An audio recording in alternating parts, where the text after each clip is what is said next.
இன்றைக்கி எக்ஸப்ஷன் ஹேண்ட்லிங்கில் வந்து third part பார்க்கலாம். தேர்ட் பார்ட்டில் வந்து நம்ம என்ன பார்க்க போகிறோம்னு பார்த்திங்க அப்படின்னா ட்ரை எக்ஸப்ட் எல்ஸ் அப்படின்றது தான் பார்க்க போகிறோம். ஓகேங்களா? இதில் வந்து பார்த்திங்கன்னா ட்ரை எக்ஸப்ஷன் எல்ஸ் அப்படின்னு 3 பார்ட் இருக்கும். சரிங்களா? இதில் வந்து பார்த்திங்கன்னா ட்ரை பார்ட்டில் ஏதாவது ஒரு எரர் வரல அப்படின்னா நம்மளுக்கு வந்து டேரெக்டாக எல்ஸ் பார்ட்டில் கொண்டு போய் எக்ஸிக்யூட் ஆகிடும். அப்படி ஒரு வேளை எரர் வந்துச்சு அப்படின்னா எக்ஸப்ட்குள்ளே போய் நமக்கு ரன் ஆகும். சரிங்களா? சின்டெக்ஸ் பார்த்தாலே உங்களுக்கு தெரிஞ்சிருக்கும். Try statement, accept statement and else statement. இப்போ நெக்ஸ்ட் வந்து பார்த்திங்கன்னா நம்ம ப்ரோக்ராம்குள்ளே போகலாம்.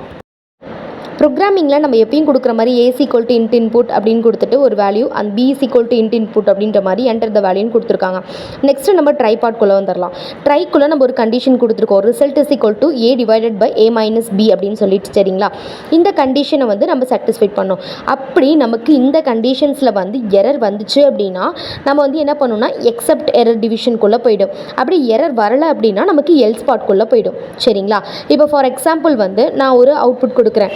லைக் A = 10 and B = 5 அப்படின்ற மாதிரி கொடுத்தேன் அப்படின்னா எனக்கு 2 ஆன்சர் வந்துடும். அது எல்ஸ் பார்ட்க்கு போய்டும். ட்ரைலேருந்து எல்ஸ் பார்ட்டுக்கு. ஒருவேளை 10 0 அப்படின்னு சொல்லி நான் ரெண்டுக்கும் கொடுத்தேன் அப்படின்னா எனக்கு வந்து பார்த்திங்கன்னா 0 தான் எனக்கு கொடுக்குற மாதிரி இருக்கும். ஸோ இது வந்து பார்த்திங்கன்னா எக்ஸப்ட் 0 டிவிஷனுக்குள்ளே போய்டும். இந்த மாதிரி தான் கண்டிஷன்ஸ் வந்து இருக்கும். சரிங்களா? அவுட்புட்ஸ் பாருங்கள். நான் கொடுத்த மாதிரியே 10 ஃபைன் கொடுத்தபோது எனக்கு ரிசல்ட் வந்தது. ஃபஸ்ட்டு ட்ரை பார்ட்டுக்கும் கீழே எல்ஸ் பார்ட்டுக்கும் கண்டிஷன் சாட்டிஸ்ஃபைட் ஆகிடுது. செகண்ட் அவுட்புட்டில் வந்து நான் 0ன்னு மென்ஷன் பண்ணதுனால எனக்கு டிவிஷன் பை 0ன்னு எனக்கு கொடுத்துருச்சு. ஓகேங்களா? இதில் ஏதாவது டவுட்ஸ் இருந்துச்சு அப்படின்னா கீழே கமெண்ட் பண்ணுங்கள். மறக்காமல் GV Academy ஃபாலோ பண்ணுங்கள். நெக்ஸ்ட் மெக்கானிசமோடு நான் வந்து பார்க்குறேன். பாய்.